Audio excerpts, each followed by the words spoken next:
معزز و مکرم سامعین حضرات، السلام علیکم ورحمۃ اللہ تعالی وبرکاتہ۔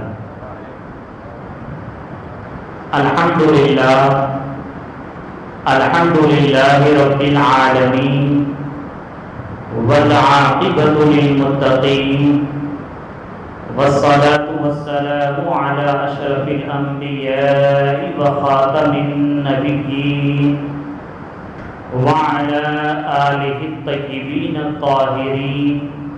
وأصحابه الكرام أجمعين، أما بعد، فأعوذ بالله من الشيطان الرجيم،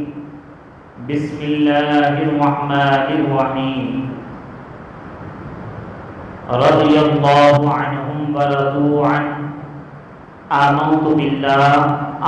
باللہ صدق اللہ العظیم۔ آئیے ہم اور آپ سب سے پہلے عقیدت و احترام کے ساتھ ہم تمام مسلمانوں کے مرکز عقیدت محور محبت حضور رحمت عالم نور مجسم صلی اللہ تعالی علیہ وسلم کی بارگاہ مقدسہ میں ہدیہ درود پیش کریں، پڑھیں بآواز بلند، اللہم صلی علی سیدنا و مولانا محمد معدن الجود والکرم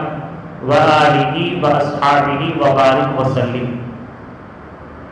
اسلامی سال کا آخری مہینہ ماہ ذی الحجہ کے دوسرے عشرے کے ہم اور آپ مبارک ایام اور دن گزار رہے ہیں۔ پہلا عشرہ ہم سے رخصت ہو چکا ہے اور اسی کے ساتھ جو دو اہم عبادات اس سے جڑی تھی، یعنی حج اور ساتھ ہی ساتھ قربانی، الحمدللہ اس کی بھی ادائیگی کر لی گئی۔ یقیناً وہ قابل مبارکباد ہیں حجاج اکرام جو اللہ تبارک و تعالیٰ کی رضا کے لیے اپنے گھروں سے نکلے اور حج جیسی عظیم عبادت کو انہوں نے انجام دیا، اور ساتھ ہی ساتھ ہم میں سے جو احباب صاحب استطاعت ہے تو اللہ تعالیٰ کی توفیق سے الحمدللہ ہم سب نے بھی اپنی استطاعت کے مطابق رب تعالیٰ کی بارگاہ میں قربانی کو پیش کیا۔ اللہ تعالیٰ کی بارگاہ میں دعا ہے کہ حجاج اکرام کے حج کو اللہ تعالیٰ قبول فرمائے اور ہم سب کی قربانیوں کو بھی رب تبارک و تعالیٰ اپنی بارگاہ بے نیاز میں قبول و مقبول فرمائے۔ ماہ ذی الحجہ کی 18 تاریخ اور دوسرے عشرہ کے درمیانی دنوں میں حضرت سیدنا عثمان غنی رضی اللہ تعالی عنہ کی شہادت کا واقعہ پیش آیا، اور مورخین نے 18 تاریخ کا ذکر کیا ہے، تو آج انشاءاللہ عز و جل خلیفہ سوم حضرت سیدنا عثمان غنی رضی اللہ تعالی عنہ کا ذکر پاک کریں گے۔ حضرت سیدنا عثمان غنی رضی اللہ تعالی عنہ ایک عظیم صحابی رسول ہیں اور آپ کو بڑی فضیلتیں حاصل ہے، اور اللہ کے رسول علیہ الصلوۃ والسلام کے خاندان سے بھی آپ کو نسبت حاصل رہی ہے۔ 5ویں پشت میں جا کر حضرت سیدنا عثمان غنی رضی اللہ تعالی عنہ نبی کریم علیہ الصلوۃ والسلام کے خاندان سے مل جاتے ہیں، یعنی عبد مناف میں جا کر آپ کا سلسلہ نسب نبی کریم علیہ الصلوۃ والسلام کے سلسلے نسب سے مل جاتا۔ حضرت سیدنا عثمان غنی رضی اللہ تعالی عنہ کا سلسلہ نسب یوں ہے کہ عثمان ابن عفان ابن ابو العاص ابن امیہ ابن عبد شمس ابن عبد مناف، اس طریقے سے ہمارے نبی علیہ الصلوۃ والسلام کے خاندان مبارک سے جا کر 5ویں پشت میں آپ کا سلسلہ نسب مل جاتا، اور ساتھ ہی ساتھ ہمارے نبی علیہ الصلوۃ والسلام سے ایک خاص نسبت اور رشتہ آپ کا یہ بھی ہے کہ عثمان غنی رضی اللہ تعالی عنہ کی نانی جن کا نام ام حکیم رضی اللہ تعالی عنہ ہے، وہ عبد المطلب رضی اللہ تعالی عنہ کی بیٹی ہیں، اور حضرت سیدنا عبداللہ رضی اللہ تعالی عنہ جو ہمارے نبی علیہ الصلوۃ والسلام کے والد محترم ہیں، تو عبداللہ رضی اللہ تعالی عنہ اور عثمان غنی رضی اللہ تعالی عنہ کی نانی ایک ہی پیٹ ایک ہی حمل سے پیدا ہوئے ہیں، اور اس اعتبار سے اس نسبت سے تو نبی حضرت سیدنا عثمان غنی رضی اللہ تعالی عنہ اور آپ کا رشتہ ہمارے نبی علیہ الصلوۃ والسلام کا جو رشتہ بنتا ہے وہ یوں ہے کہ ہمارے نبی علیہ الصلوۃ والسلام کی پھوپھی کے بیٹی کے آپ بیٹے ہوئے، آپ کی والدہ محترمہ آپ کے پھوپھی کی بیٹی ہو گئی۔ اس طریقے سے یہ بھی ایک قریبی رشتہ آپ کا عثمان غنی رضی اللہ تعالی عنہ سے بن جاتا ہے۔ اور عثمان غنی رضی اللہ تعالی عنہ کو ایک خاص نسبت یہ بھی حاصل ہے کہ ہمارے نبی علیہ الصلوۃ والسلام نے اپنی دو شہزادیوں کا نکاح عثمان غنی رضی اللہ تعالی عنہ سے فرمایا ہے، اور یہ ایسا اعزاز ہے، ایسا عظیم مرتبہ اور مقام ہے کہ تاریخ انسانیت میں کسی اور کو یہ حاصل نہ ہوا۔ یعنی آدم علیہ السلام سے لے کر ہمارے نبی علیہ الصلوۃ والسلام تک بہت سارے انبیاء تشریف لائے، لیکن کسی بھی نبی کی دو شہزادیاں کسی ایک شخص کے نکاح میں جمع نہ ہوئی سوائے عثمان غنی رضی اللہ تعالی عنہ کے۔ حضرت سیدنا عثمان غنی رضی اللہ تعالی عنہ سے پہلے نبی کریم علیہ الصلوۃ والسلام نے اپنی شہزادی سیدہ رقیہ رضی اللہ تعالی عنہ کا نکاح فرمایا، اور سیدہ رقیہ رضی اللہ تعالی عنہ کا نکاح جب فرمایا تو اس کے بعد آپ کا جو انتقال ہوا یہ جنگ بدر کے دن ہی میں جب فتح ہوئی اس دن رقیہ رضی اللہ تعالی عنہ کا انتقال ہوا، اور ان دنوں میں رقیہ رضی اللہ تعالی عنہ چونکہ بیمار تھی، اسی وجہ سے نبی کریم علیہ الصلوۃ والسلام نے عثمان ابن عفان رضی اللہ تعالی عنہ سے فرمایا کہ تم جنگ میں شریک نہ ہو بلکہ میری بیٹی کی تیمارداری میں عیادت میں لگے رہو۔ تو اسی حکم پر آپ نے عمل کیا، اور جس دن جنگ بدر فتح ہوئی اور خوشخبری سنائی گئی مدینہ منورہ میں آ کر، اسی وقت میں حضرت سیدہ رقیہ رضی اللہ تعالی عنہ کا انتقال ہو چکا تھا اور تدفین کا عمل کیا جا رہا تھا، لیکن نبی کریم علیہ الصلوۃ والسلام نے عثمان غنی رضی اللہ تعالی عنہ کو جنگ بدر سے مال غنیمت کا حصہ بھی عطا فرمایا، اور یہی وجہ ہے عثمان غنی رضی اللہ تعالی عنہ جنگ میں شریک تو نہیں ہوئے، لیکن اللہ کے حکم کے، اللہ کے رسول کے حکم کے مطابق آپ کی بیٹی کی عیادت میں لگے رہے، تو اللہ تبارک و تعالیٰ نے، اللہ کے رسول نے آپ کو اصحاب بدر ہی میں شمار فرمایا ہے۔ یہ اعزاز آپ کو حاصل رہا، بدری صحابہ میں آپ کا شمار ہوتا ہے۔ تو رقیہ رضی اللہ تعالی عنہ کا نکاح جب انتقال ہو گیا تو نبی کریم علیہ الصلوۃ والسلام نے اپنی دوسری شہزادی ام کلثوم رضی اللہ تعالی عنہ کا نکاح آپ سے فرما دیا، اور ام کلثوم رضی اللہ تعالی عنہ کا انتقال سن 9 ہجری میں ہوا۔ تو اب دیکھیں نبی کریم علیہ الصلوۃ والسلام عثمان غنی رضی اللہ تعالی عنہ سے کتنی محبت فرماتے۔ سرکار علیہ الصلوۃ والسلام کی یہ شہزادی ام کلثوم رضی اللہ تعالی عنہ کا جب انتقال ہوا تو سرکار علیہ الصلوۃ والسلام نے فرمایا کہ اگر میری اور بھی بیٹیاں ہوں، اور تاریخ الخلفاء میں علامہ جلال الدین سیوطی علیہ الرحمہ نے یہ بھی فرمایا، یہ روایت نقل کیا ہے کہ نبی کریم علیہ الصلوۃ والسلام نے فرمایا کہ سرکار نے فرمایا کہ اگر میری 40 بیٹیاں بھی ہوتی تو میں ایک کے بعد دیگرے عثمان کے نکاح میں دے دیتا۔ سبحان اللہ، یہ عثمان غنی رضی اللہ تعالی عنہ کی عظمت و شان، اور اسی وجہ سے علماء نے، محققین نے فرمایا ہے کہ کسی بھی شخص کو یہ شرف حاصل نہ ہوا کہ کسی ایک نبی کی 2 بیٹیاں ایک شخص کے نکاح میں آئی ہو سوائے عثمان غنی رضی اللہ تعالی عنہ کے، اور آپ کی شان دیکھیے عثمان غنی رضی اللہ تعالی عنہ کے کہ کسی نبی دوسرے نبی کی بیٹی نہیں آئی، بلکہ سید الانبیاء امام الانبیاء کی 2 شہزادیوں سے آپ کو نکاح کرنے کا شرف حاصل ہوا۔ یہ عثمان غنی رضی اللہ تعالی عنہ کی عظمت و شان ہے۔ یہی وجہ ہے عثمان غنی رضی اللہ تعالی عنہ کو ذو النورین، 2 نور والا اسی لیے کہا جاتا ہے۔ ذو النورین کا مطلب ہے 2 نور والا۔ کیوں کہتے ہیں؟ تو اس کی وجہ یہی ہے کہ ہمارے نبی علیہ الصلوۃ والسلام کی 2 شہزادیاں ایک کے بعد ایک عثمان غنی رضی اللہ تعالی عنہ کے نکاح میں آئی، اسی وجہ سے آپ کو ذو النورین، 2 نور والا کہا جاتا ہے۔ سبحان اللہ، جن کے نکاح میں 2 شہزادیاں آ گئی تو وہ نور والے، 2 نور والے ہو گئے۔ تو ہمارے نبی علیہ الصلوۃ والسلام کی عظمت و شان کیا ہے کہ یقیناً ہمارے نبی علیہ الصلوۃ والسلام خود نوری بشر ہیں، نوری انسان ہے کہ آپ کی جو اہل بیت اولاد ہے وہ بھی نور ہے، اور ان کا رشتہ کسی اور سے ہو جائے تو وہ بھی نور والے ہو جاتے ہیں۔ سبحان اللہ۔ عثمان غنی رضی اللہ تعالی عنہ کا نام تو عثمان ہے، آپ کے والد کا نام عفان ہے، اور آپ کی کنیت ابو عامر ہے، اور آپ کے القابات بہت سارے، جن میں سے ایک ذو النورین بھی ہے، اور ایک لقب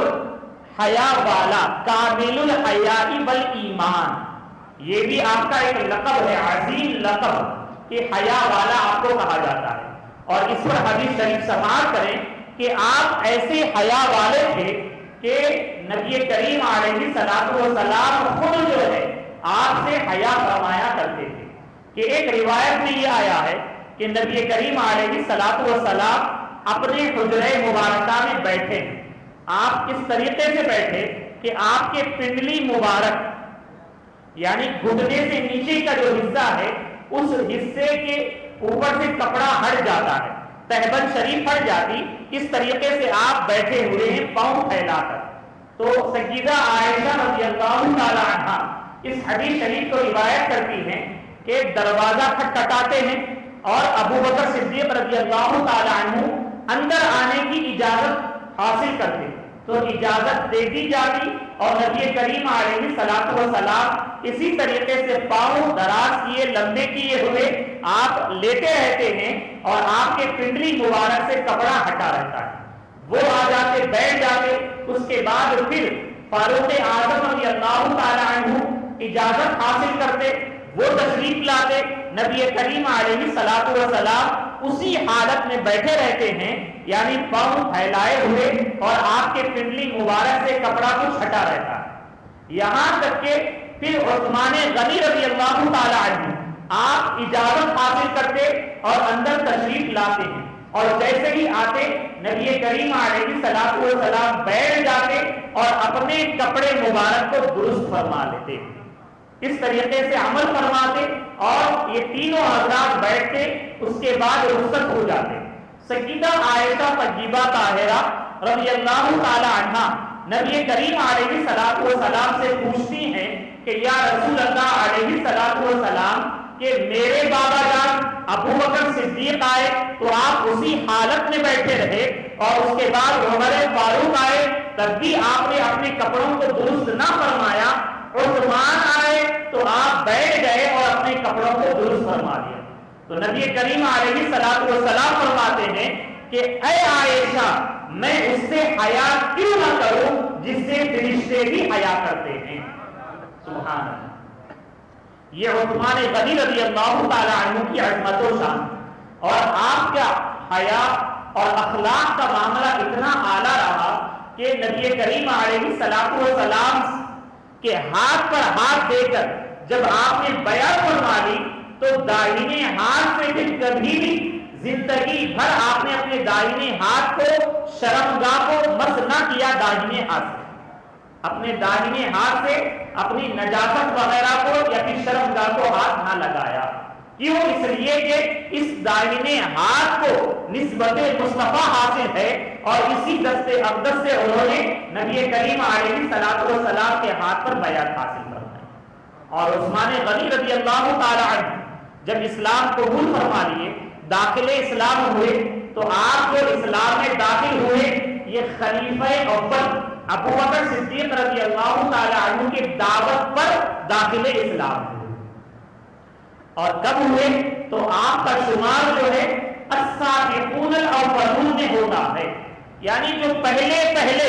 ایمان لانے والے ان میں آپ کا شمار ہوتا. بلکہ روایت میں یہ آتا ہے کہ ابو بکر صدیق رضی اللہ تعالی عنہ ایمان لائے، مولا علی رضی اللہ تعالی عنہ ایمان لائے، زید بن حارثہ رضی اللہ تعالی عنہ ایمان لائے، اور ان کے بعد مردوں میں جو ایمان لے کر آئے وہ عثمان بن عفان رضی اللہ تعالی عنہ. اور آپ یہ بھی سن لیں کہ آج اسلام ہم الحمدللہ جو پیدائشی مسلمان ہیں یہ ہمارے لیے بہت بڑے اعزاز کی بات ہے، لیکن جب ابتدا میں اسلام کو قبول کرتا ان کے لیے بڑی پریشانیوں اور تکلیفوں کا سامنا کرنا ہوتا. عثمان غنی رضی اللہ تعالی عنہ بھی جب داخل اسلام ہوئے تو آپ کے جو چچا رہے وہ آپ پر سختی کرنے لگے. کتنی سختی کیے؟ یہاں تک کہ آپ کو رسیوں سے باندھ دیا اور رسیوں سے باندھ کر یہ کہا کہ اے عثمان تم نے ہمارے دین کو چھوڑ کر اس دین محمدی کو اختیار کر لیا ہے،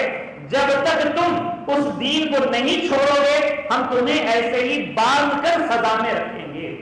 تو عثمان غنی رضی اللہ تعالی عنہ نے یہ فرمایا کہ لا ادعوہ ابدا، کہ میں اس دین محمدی کو ہرگز کبھی بھی نہیں چھوڑوں گا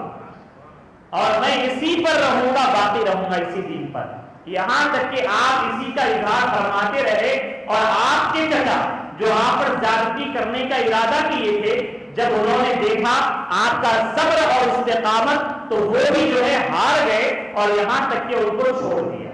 تو عثمان غنی رضی اللہ تعالی عنہ داخل اسلام ہوئے اور اس کے بعد ہی سے نبی کریم علیہ الصلوۃ والسلام کی خدمت میں رہے.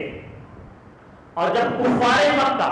بہت زیادہ مسلمانوں کو تکلیفیں دینے لگے، پریشان کرنے لگے، ان پر زیادتیاں اور ظلم کرنے لگے، تو اس موقع پر جب صحابہ کرام نے نبی کریم علیہ الصلوۃ والسلام سے اجازت حاصل کر کے حبشہ کی جانب ہجرت کی،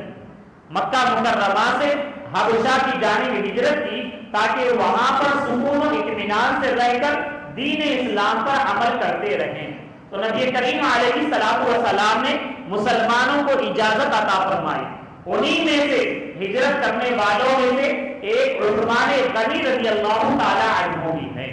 اور آپ کے بارے میں یہ بھی آتا ہے کہ آپ نے اپنی بیوی یعنی نبی کریم علیہ الصلوۃ والسلام کی شہزادی رقیہ رضی اللہ تعالی عنہ کے ساتھ پہلے حبشہ کی جانب ہجرت فرمایا. اور یہ جو ہجرت ہوئی تو اس کے بارے میں روایت میں یہ آتا ہے کہ حضرت سیدنا لوط علیہ السلام جو ایک قوم کے نبی گزرے ہیں انہوں نے اپنے وطن سے اپنی اہلیہ بیوی کے ساتھ ہجرت کی تھی، اور ان کے بعد اگر کسی نے اپنی بیوی کے ساتھ ہجرت کی ہے تو وہ عثمان غنی رضی اللہ تعالی عنہ ہیں.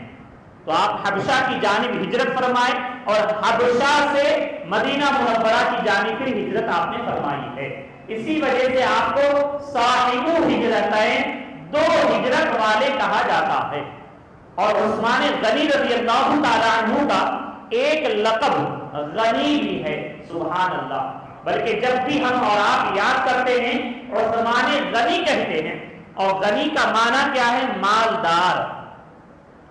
مال والا. حالانکہ مال والے تو بہت سارے گزرے لیکن اللہ تبارک و تعالی اور اللہ کے رسول کی بارگاہ میں جو مال والے محبوب اور پسندیدہ ہیں وہ عثمان غنی رضی اللہ تعالی عنہ کی ذات ہے کہ آپ نے اپنے مال کے ذریعے سے اسلام کو، مسلمانوں کو بہت زیادہ نفع اور فائدہ پہنچایا ہے. اور اس کے ذریعے سے آپ نے نبی کریم علیہ الصلوۃ والسلام کی رضا اور خوشنودی حاصل فرمائی ہے. بلکہ عثمان غنی رضی اللہ تعالی عنہ کے بارے میں یہ آتا ہے کہ آپ نے 2 مرتبہ نبی کریم علیہ الصلوۃ والسلام سے جنت خریدی ہے، سبحان اللہ. ایک مرتبہ اس وقت جبکہ جنگ تبوک کا معاملہ رہا. جنگ تبوک یہ اس موقع پر ہوا یعنی روم کی جانب لشکر جا رہا تھا، مسلمان قحط سالی میں گزر رہے تھے اور کھانے کے لیے بہت زیادہ پریشانیاں اور تکلیفوں کا سامنا کرنا پڑ رہا ہے۔ یہاں تک کہ اس سفر میں صحابہ اکرام جو نکلے تھے تو پتے کھا کر انہوں نے زندگی گزاری ہے۔ تو بڑی تنگی کا یہ غزوہ تھا اور جس کی وجہ سے اس کو جیش عسرہ، تنگی کا غزوہ یہ بھی کہا جاتا ہے۔ تو اس موقع پر نبی کریم علیہ الصلوۃ والسلام منبر پر کھڑے ہوئے اور کھڑے ہو کر صحابہ کرام کے درمیان میں لوگوں کو ترغیب دلائی، صحابہ کو ترغیب دلائی کہ تم اپنے مال کو اسلام کی راہ میں خرچ کرو، تنگی ہے اور تم جو ہے اسلام کی راہ میں مال کو خرچ کرو۔ تو صحابہ کرام اپنی اپنی استطاعت کے مطابق اپنے مال کو پیش کیے۔ ایک روایت بھی آتا ہے کہ عثمان غنی رضی اللہ تعالیٰ عنہ کھڑے ہوئے اور سرکار علیہ الصلوۃ والسلام کی بارگاہ میں حاضر ہو کر عرض کیے کہ یا رسول اللہ 100 گھوڑے ماں ساز و سامان کے میں آپ کی بارگاہ میں پیش کرتا ہوں۔ سبحان اللہ، سرکار علیہ الصلوۃ والسلام نے قبول فرما لیا اور اس کے بعد پھر نبی کریم علیہ الصلوۃ والسلام نے پھر لوگوں کی توجہ دلائی اور کہا کہ راہ اسلام میں اپنے مال کو خرچ کرو۔ تو پھر عثمان غنی رضی اللہ تعالیٰ عنہ کھڑے ہوئے اور سرکار کی بارگاہ میں حاضر ہو کر عرض کیے کہ یا رسول اللہ 200 گھوڑے ماں ساز و سامان کے ہتھیار کے آپ کی بارگاہ میں پیش کرتا ہوں۔ سرکار نے قبول فرما لیا۔ پھر نبی کریم علیہ الصلوۃ والسلام نے اعلان فرمایا کہ ہے کوئی اسلام کی راہ میں اپنے مال کو خرچ کرے، تو پھر عثمان غنی رضی اللہ تعالیٰ عنہ کھڑے ہوئے حاضر بارگاہ رسول ہو کر عرض کیے کہ یا رسول اللہ 300 گھوڑے ماں ساز و سامان کے میں آپ کی بارگاہ میں پیش کرتا ہوں۔ سبحان اللہ، سرکار علیہ الصلوۃ والسلام نے قبول فرما لیا اور پھر یہ کہا کہ اب اس کے بعد عثمان چاہے کوئی عمل نہ بھی کرے تو اسے کوئی نقصان نہیں پہنچے گا۔ سبحان اللہ، مطلب اس کے بارے میں محدثین نے یہ فرمایا ہے کہ عثمان اگر اس کے علاوہ کوئی نفل کام نہ بھی کرے تو اسے کوئی نقصان کا سبب نہ بنے گا۔ کیوں؟ اس لیے کہ یہ عمل رب کی بارگاہ میں اتنا مقبول ہے کہ اللہ تبارک و تعالیٰ نے بہت سارا ثواب اسے عطا فرمایا۔ اور مفسرین نے تو یہ بھی فرمایا ہے کہ اس موقع پر آپ نے 1000 دینار بھی بارگاہ رسول میں پیش فرمائے، اور جب سرکار نے لیا تو اسے آپ اٹھاتے جاتے اور اپنے دستے اقدس سے اسے اٹھاتے جاتے اور یہ فرماتے کہ اب اس کے بعد عثمان کو کوئی بھی عمل نقصان نہیں پہنچائے گا۔ سبحان اللہ، یہ عثمان غنی رضی اللہ تعالی عنہ کی عظمت و شان ہے۔ ایک تو اس موقع پر آپ نے نبی کریم علیہ الصلوۃ والسلام کی رضا حاصل فرمائی، اور ایک موقع ایسا تھا کہ عثمان غنی رضی اللہ تعالی عنہ مدینہ منورہ میں تھے اور صحابہ کرام بھی وہاں رہ رہے تھے، لیکن مدینہ منورہ میں پینے کے پانی کا جو میٹھا چشمہ ہوتا ہے، میٹھا کنواں نہیں تھا۔ مسلمانوں کے پاس ایک یہودی کے پاس تھا۔ تو نبی کریم علیہ الصلوۃ والسلام نے یہ فرمایا کہ اگر کوئی اس کنویں کو خرید کر مسلمانوں کے لیے وقف کر دے تو میں اس کے لیے جنت کا ضامن ہوں، جنت عطا کروں گا۔ تو عثمان غنی رضی اللہ تعالیٰ عنہ کو معلوم ہوتا تو آپ جاتے اس یہودی سے ملتے اور مل کر یہ کہتے کہ یہ کنواں تم مجھے بیچ دو۔ تو یہودی جو ہے اس کے ذریعے سے مال کماتا تھا، تو اس نے پسند نہ کیا کہ وہ اپنے کنویں کو بیچ دے۔ آخر وہ اس بات پر راضی ہو گیا کہ ٹھیک ہے، ہم آدھا آدھا کنواں رکھتے ہیں، یعنی تم 12,000 دینار مجھ کو دے دو، ایک دن تمہاری باری رہے گی اور ایک دن میری باری رہے گی، اور ایک دن تم چاہے تو پانی کو بیچ لینا یا پھر جو کرنا ہے وہ کرنا، اور ایک دن میں اپنی باری میں پانی کو بیچا کروں گا۔ تو اس طریقے سے بات طے ہو جاتی اور آپ آدھا خرید لیتے، خرید کر اعلان فرما دیتے، سرکار کی بارگاہ میں پیش کر دیتے کہ میں نے اس کنویں کو مسلمانوں کے لیے وقف کر دیا۔ تو مسلمانوں کو یہ معلوم ہوگا تو عثمان غنی رضی اللہ تعالی عنہ کا جو دن ہوتا اسی دن جا کر پانی حاصل کر لیتے، اور اتنا حاصل کرتے کہ یہودی کی باری میں جانے کی ضرورت ہی پیش نہ آتی۔ تو اس طریقے سے معاملہ چلتا رہتا، یہاں تک کہ یہودی جو بیچنے کے لیے تیار نہ ہوتا وہ خود عاجز آ جاتا، وہ سمجھ جاتا کہ اب کنواں تو میرے پاس ہے لیکن فائدہ کچھ نہیں ہے، اسی لیے پھر عثمان غنی رضی اللہ تعالی عنہ سے کہتا کہ ٹھیک ہے تم اور 8,000 درہم دے کر مجھ سے یہ کنواں خرید لو پورا۔ تو اس طریقے سے عثمان غنی رضی اللہ تعالی عنہ پورا کنواں خرید لیتے اور مسلمانوں کے لیے وقف کر دیتے، اور اس کے ذریعے عثمان غنی رضی اللہ تعالی عنہ بارگاہ رسول سے جنت حاصل فرما لیتے۔ تو یہ آپ کے مال کا معاملہ ہے۔ یقیناً اللہ تبارک و تعالی مال تو بہت سارے مسلمانوں کو دیتا ہے، لہذا ہمیں چاہیے کہ جب اللہ تعالیٰ مال دے تو رب تعالیٰ کی بارگاہ میں دعا کریں کہ اے اللہ تبارک و تعالیٰ عثمان غنی جیسا دل بھی ہمیں عطا فرمائے، تاکہ جو مال رب تعالیٰ نے عطا کیا ہے اسی رب کی راہ میں ہم اسے خرچ کر سکیں، تاکہ اللہ تبارک و تعالیٰ ہمارے اس عمل سے راضی ہو جائے۔ تو مال کے ذریعے آپ نے دین کو، مسلمانوں کو بڑا نفع پہنچایا، یہی وجہ ہے آپ کو غنی مالدار کے ذریعے یاد کیا جاتا ہے۔ اور عثمان غنی رضی اللہ تعالی عنہ کے بڑے فضائل ہیں، بڑے مناقب ہیں، لیکن وقت بہت مختصر ہے۔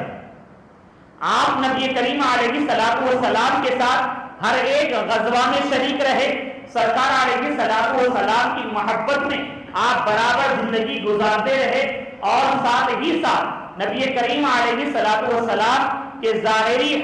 وصال مبارک کے بعد خلیفہ اول ابو بکر صدیق رضی اللہ تعالی عنہ کے ساتھ بھی بڑے بہترین مشیر کی حیثیت سے آپ خدمات انجام دیتے رہے، یہاں تک کہ فاروق اعظم رضی اللہ تعالی عنہ کا دور خلافت آیا، اس موقع پر بھی آپ فاروق اعظم رضی اللہ تعالی عنہ کے ساتھ بہترین مشیر اور خدمات کی حیثیت سے آپ کی بارگاہ میں رہے۔ اور خلیفہ اول ہو یا پھر خلیفہ ثانی عمر فاروق رضی اللہ تعالی عنہ ہمیشہ آپ سے راضی رہے، یہاں تک کہ فاروق اعظم رضی اللہ تعالی عنہ کے وصال کا وقت جب قریب آیا تو فاروق اعظم رضی اللہ تعالی عنہ سے صحابہ کرام نے عرض کیا کہ اے امیر المؤمنین، آپ ہمارے لیے خلیفہ منتخب فرما دیں، جو آپ کے بعد ہمارا امیر رہے، ہمارا خلیفہ رہے۔ تو فاروق اعظم رضی اللہ تعالی عنہ نے 6 حضرات کا نام پیش کیا اور یہ کہا کہ یہ 6 وہ ہیں جن سے نبی کریم علیہ الصلوۃ والسلام زندگی بھر راضی رہے۔ کن کن کا نام پیش کیا؟ عثمان غنی اور مولا علی، ساتھ میں حضرت عبد الرحمن ابن عوف، سعد ابن ابی وقاص اور حضرت طلحہ، اور عشرہ مبشرہ میں اور ایک صحابی رسول ہے، ان 6 کا نام پیش فرمایا اور فرما کر یہ کہا کہ ان 6 کو میں منتخب کرتا ہوں، یہ 6 حضرات اپنے میں سے کسی ایک کو خلیفہ منتخب کر لیں۔ تو جب فاروق اعظم رضی اللہ تعالی عنہ کا وصال ہوا اور آپ کی تجہیز و تدفین کا معاملہ مکمل ہوا تو اس کے بعد 3 دن تک یہ 6 حضرات آپس میں بیٹھے رہے اور مشورہ کیے، یہاں تک کہ 6 کے اتفاق سے جن کا انتخاب ہوا وہ عثمان غنی رضی اللہ تعالی عنہ ہے۔ اور عثمان غنی رضی اللہ تعالی عنہ کا جب اعلان عبد الرحمن ابن عوف رضی اللہ تعالی عنہ نے خلیفہ کی حیثیت سے پیش فرمایا تو آپ پھر آگے بڑھے، عبد الرحمن ابن عوف جا کر آپ کے ہاتھ پر بیعت کیے، اور اس آپ کے بعد جو آگے بڑھ کر بیعت کیے وہ مولا علی رضی اللہ تعالی عنہ ہے، یعنی مولا علی رضی اللہ تعالی عنہ نے بھی تیسرے خلیفہ کی حیثیت سے عثمان غنی رضی اللہ تعالی عنہ کو پسند فرمایا اور آپ کا انتخاب فرمایا۔ اور عثمان غنی رضی اللہ تعالی عنہ 12 سال سے زائد آپ خلیفہ کی حیثیت سے آپ سلطنت اسلامیہ کی ذمہ داری کو آپ نے سنبھالا۔ فاروق اعظم رضی اللہ تعالی عنہ نے جہاں تک پرچم اسلام کو لہرایا تھا، حدود سلطنت اسلامیہ کو پہنچایا تھا، اس سے دور تک آپ نے جو ہے سلطنت اسلامیہ کے حدود کو آپ نے بڑھایا، فتوحات اور بڑھتی گئی، یہاں تک کہ خاص آپ کے دور خلافت کا جو کارنامہ ہے وہ یہ ہے کہ سمندری سفر کے ذریعے سے جنگ کا آغاز آپ سے پہلے نہ ہوا تھا۔ فاروق اعظم رضی اللہ تعالی عنہ کی بارگاہ میں پیش کیا گیا معاملہ، امیر معاویہ رضی اللہ تعالیٰ عنہ نے اجازت چاہی، لیکن فاروق اعظم رضی اللہ تعالیٰ عنہ نے یہ فرمایا کہ نہیں، ابھی جو حصہ سلطنت اسلامیہ میں آیا ہے اس کے نظام کو بہتر بنایا جائے، اور سمندری سفر میں نقصان جان کا زیادہ ہو سکتا ہے، تو آپ نے روک دیا تھا حالات کو دیکھ کر۔ عثمان غنی رضی اللہ تعالیٰ عنہ کا جب دور خلافت آیا تو امیر معاویہ رضی اللہ تعالیٰ عنہ نے پھر اجازت طلب فرمائی، حالات سازگار رہے تو عثمان غنی رضی اللہ تعالیٰ عنہ نے اجازت عطا فرمائی، تو امیر معاویہ رضی اللہ تعالیٰ عنہ آپ نے کئی صحابہ کرام کو لے کر آپ نے اس جنگ کا آغاز فرمایا، تو اسی دور سے مسلمانوں کا سمندری سفر بھی شروع ہوا، اور اس کے ذریعے سے بھی فتوحات اسلامیہ کا آغاز ہوا۔ تو تقریباً 12 سال کا جو عرصہ رہا یہ بہت ہی بہترین عرصہ رہا، لیکن ابتدائی 6 سال بہت ہی اچھے گزرے، لیکن آخر کے جو 6 سال رہے اس میں سازشیں بڑھنے لگی، بدامنی پھیلنے لگی، اور انہی بھی بہت سارے جو منافقین رہے وہ بھی سازشوں میں کامیاب ہو گئے، یہاں تک کہ عثمان غنی رضی اللہ تعالیٰ عنہ کو جو شہید کیا گیا، جو اپنے وقت اور دور کے خلیفہ ہیں اور آدھی دنیا سے زائد حصے پر آپ کی سلطنت کا حصہ ہے، اس کے باوجود آپ پر ظلم اور زیادتی کی انتہا کر دی گئی کہ بلوائیوں نے جو مصر کے رہنے والے تھے، جو سازشی رہے اور ان کی وجہ سے کئی ایک معاملات بگڑ گئے تھے، تو کئی بلوائیوں نے آپ کے اپنے گھر کو گھیر لیا، کئی دن تک گھیرا رکھا، یہاں تک کہ 40 دن تک آپ کے گھر کو گھیر دیا، آپ کو پانی پینے سے روک دیا گیا، آپ کو مسجد نبوی شریف میں جا کر نماز ادا کرنے سے بھی روک دیا گیا۔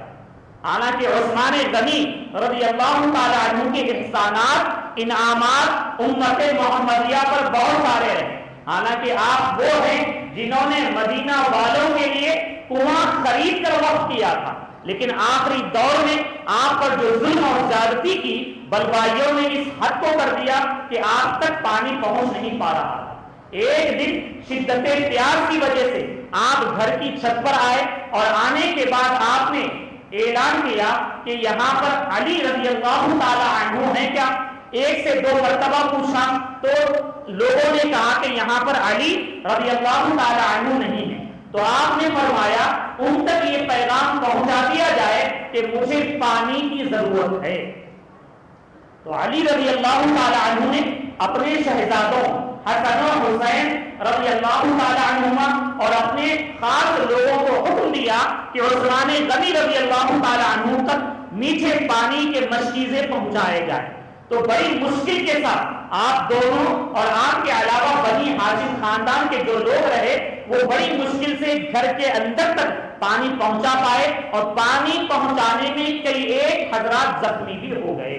اس طریقے سے دن گزرے، یہاں تک کہ محاصرہ بڑا سخت کر دیا گیا۔ مولا علی رضی اللہ تعالی عنہ کو اندیشہ ہوا کہ کہیں یہ لوگ زیادتی کرتے ہوئے آپ کو شہید نہ کر دیں، تو آپ نے اپنے شہزادوں حسن و حسین رضی اللہ تعالی عنہما کو اور دیگر اکابر بڑے جو صحابہ رہے انہوں نے اپنے شہزادوں کو حضرت عثمان غنی رضی اللہ تعالی عنہ کے دروازے پر ٹھہرا دیا، اور یہ حکم دے دیا کہ یہاں پر رہو، کوئی بھی بلوائی، کوئی بھی سازشی اندر جانے نہ پائے، تاکہ عثمان غنی جو ہمارے امیر المؤمنین ہیں ان کو تکلیف نہ پہنچے اور ان کی جان کا نقصان نہ ہو۔ تو اس طریقے سے بلوائی بڑی سازش میں لگے تھے، اور یہاں پر حسن و حسین رضی اللہ تعالی عنہما دروازے پر کھڑے تھے، ان کے علاوہ دیگر صحابہ کے شہزادے بھی کھڑے تھے اور کوشش میں تھے کسی کو اندر جانے نہ دیا جائے، لیکن بلوائیوں نے سازش رچی۔ جب دیکھا کہ دروازے پر یہ کھڑے ہیں تو پیچھے سے چھت کے اوپر سے بازو گھر پر گئے، اور بازو گھر کے ذریعے سے اندر عثمان غنی رضی اللہ تعالی عنہ کے گھر میں داخل ہونے میں کامیاب ہو گئے۔ کامیاب ہو کر وہاں پر صرف آپ کی زوجہ، آپ کی اہلیہ نائلہ رضی اللہ تعالی عنہ تھی، اور عثمان غنی رضی اللہ تعالی عنہ تلاوت قرآن میں مصروف تھے۔ اور اسی موقع پر پہلے تو محمد ابن ابو بکر یعنی ابو بکر رضی اللہ تعالی عنہ کے صاحبزادے بھی ان بلوائیوں کے بہکاوے میں آ چکے تھے۔ وہ آگے بڑھے تو عثمان غنی رضی اللہ تعالی عنہ نے کہا کہ اے محمد ابن ابی بکر، اگر تیرے والد زندہ ہوتے اور تو تیری اس حرکت کو دیکھتے تو یقیناً بہت زیادہ رنجیدہ ہوتے۔ جیسے ہی آپ یہ کہتے تو وہ فوراً خوف زدہ ہو جاتے، گھبرا جاتے اور فوراً چلے جاتے، پیچھے ہٹ جاتے، اور آپ کے پیچھے جو بلوائی آئے ہوئے ہوتے وہ دونوں آگے بڑھتے اور آگے بڑھ کر عثمان غنی رضی اللہ تعالی عنہ کو شہید کر دیتے، یہاں تک کہ آپ کا خون جو ہے وہ آپ کے جسم مبارک سے نکل کر قرآن مقدس کی جو تلاوت کرتے رہتے اس پر اچھلتا، اور جس آیت کریمہ پر وہ خون کے قطرات اچھلتے وہ وَسَيَكْفِيكَهُمُ اللَّهُ وَهُوَ السَّمِيعُ الْعَلِيمُ کی آیت ہوتی، یعنی اللہ تبارک و تعالی ان کے لیے کافی ہے۔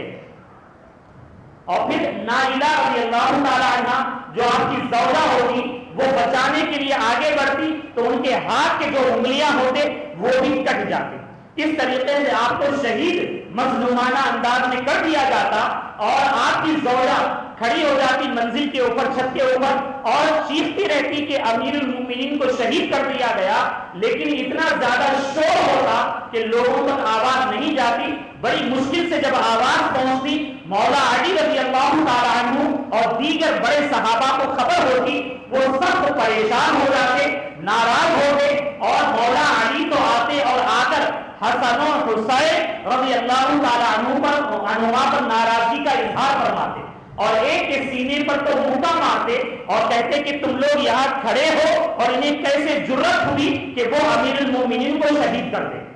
تو جب امام حسن و حسین یہ فرماتے کہ یہ سامنے کے دروازے سے نہیں گئے بلکہ یہ لوگ پیچھے کے دروازے سے گئے ہوں گے، ہمیں اس کی خبر ہی نہیں ہو پائی۔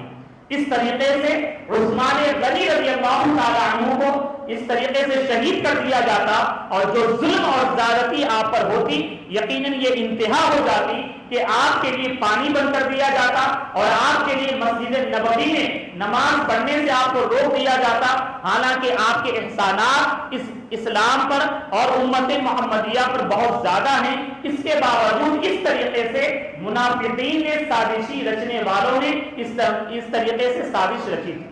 حالانکہ عثمان غنی رضی اللہ تعالی عنہ ہمیشہ حق پر رہے، اور اس لیے بھی ہم اس بات کی گواہی دیتے ہیں کہ نبی کریم علیہ الصلوۃ والسلام نے یہ فرمایا تھا علم غیب کے ذریعے سے کہ یہ